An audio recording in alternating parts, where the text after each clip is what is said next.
Cette vie est une méthode. Nous avons souvent dit que la méthode de Dieu est la méthode biologique et non pas la méthode mécanique. La méthode de l'homme est habituellement mécanique, même dans l'œuvre de Dieu. Il fait une machine, il fait un char philistin, une sorte de machinerie, un appareil pour servir Dieu, une chose extérieure, un cadre. C'est la manière pour l'homme de faire l'œuvre de Dieu. Avec Dieu, c'est toujours la méthode de la vie. Quand il va faire quelque chose, sa méthode consistera à implanter sa vie même, là, dans cette chose. C'est sa base, sa méthode. Est-ce qu'il va développer quelque chose? Alors, ce sera par la vie, et seulement par la vie, et l'accroissement de la vie. Cela signifie simplement que la réelle croissance spirituelle de l'Église, le développement et l'expansion de ce qui est de Dieu dépendra entièrement de la mesure de vie divine qui sera présente. C'est la méthode de Dieu. Pour tout ce qu'il se propose de faire, c'est sa méthode. L'une des grandes choses que l'ennemi fera sera d'empêcher que cette vie puisse s'implanter en nous. S'il ne peut pas le faire de manière ouverte, par l'activité directe, il le fera par la tromperie ou par la contrefaçon, qui sont des choses similaires. Je voudrais dire cela, c'est qu'il y a un très grand nombre de choses produites dans l'œuvre pour Dieu qui ne sont pas issues de la vie. Il n'y a rien de cela. Il y a de l'enthousiasme, de l'entrain, il y a de l'intérêt, des sensations et des émotions fortes et des débordements naturels de l'âme qui se manifestent, attirés et alimentés, carchoyés et progressant, portés par leur propre élan, se gardant d'être démasqués.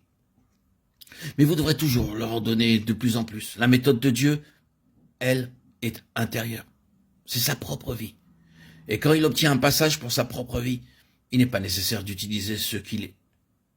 Ce qui est externe, la chose va d'elle-même.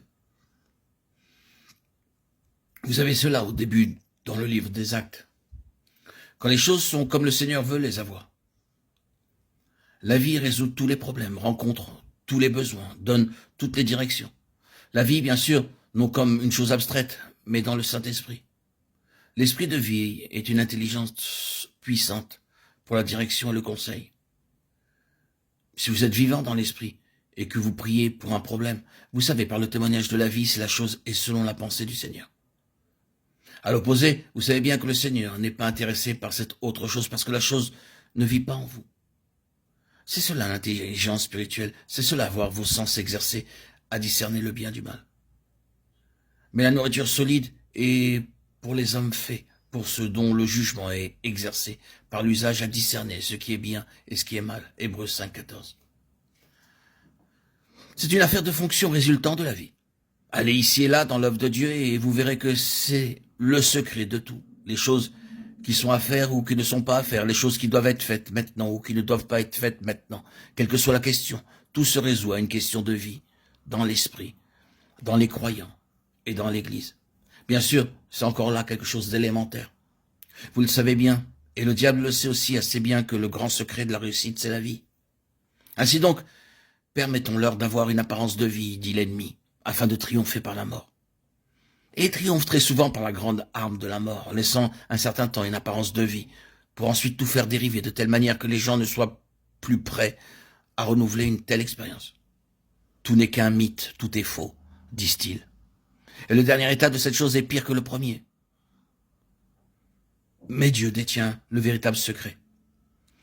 Actuellement, le témoignage de Tzion est là, dans la vraie vie de Dieu, non seulement comme une nature et une puissance, mais comme une méthode. Si nous sommes préoccupés de l'œuvre du Seigneur, le point sur lequel nous devons fixer toute notre attention sera le suivant. C'est que cette vie ait un accès limpide et sans entrave en nous et dans tous ceux qui sont concernés. Cela nécessitera bien sûr à l'égard de beaucoup de choses l'application de la croix pour les mettre hors du chemin. Je ne vais pas insister sur cela pour le moment, mais je dis simplement que cette vie divine est la méthode de Dieu. Et il en a toujours été ainsi.